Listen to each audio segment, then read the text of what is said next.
నమస్తే అండి. Welcome to Mrs వంటిల్లు. ఇదేం రెసిపీ అనుకుంటున్నారు కదా! ఆల్రెడీ మీకు అందరికీ అర్థమయ్యే ఉండిద్ది. పప్పు టమాటా అండి. ఇది కొంతమందికి హోటల్ స్టైల్‌లో ఎలా చేయాలో రాదు. కానీ ఇప్పుడు నేను చూపించిన విధంగా చేయండి. హోటల్ స్టైల్‌లో పప్పు టమాటా ఇంట్లోనే మనం చేసుకోవచ్చు. పప్పు టమాటా ఎలా చేయాలనేది ఈ వీడియోలో చాలా క్లియర్‌గా చూపిస్తాను. ఒకసారి చూసేయండి.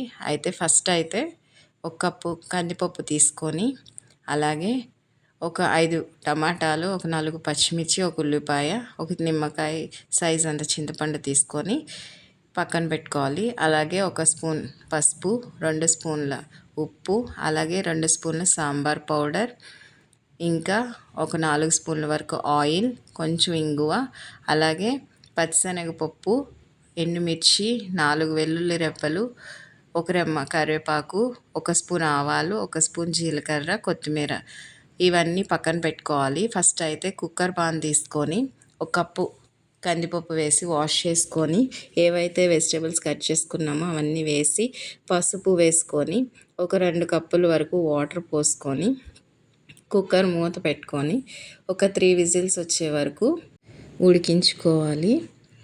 అలాగే 3 విజిల్స్ అయిపోయిన తర్వాత స్టవ్ ఆఫ్ చేసుకొని, ప్రెషర్ అంతా పోయిన తర్వాత లిడ్ తీసేసి ఫస్ట్ అయితే ఒక 2 స్పూన్లు ఉప్పు, అలాగే 2 స్పూన్లు సాంబార్ పౌడర్ వేసుకొని, పప్పు గోరువెచ్చగా ఉన్నప్పుడే, వేడిగా ఉన్నప్పుడే పప్పును బాగా రుబ్బుకోవాలి.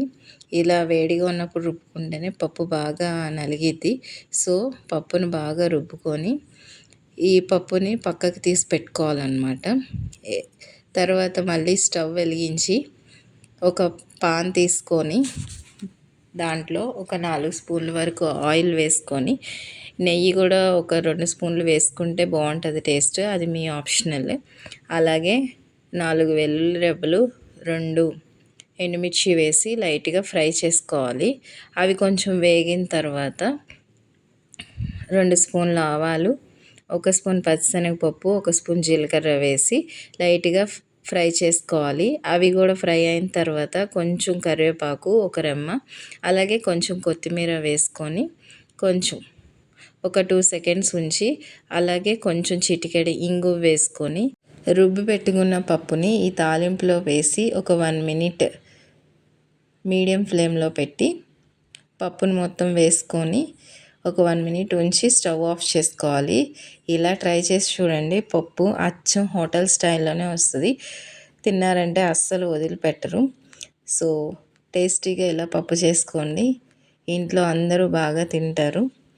ఈ వీడియో మీకు నచ్చినట్లయితే లైక్ చేయండి. నా ఛానల్ని సబ్స్క్రైబ్ చేసుకోండి. Thanks for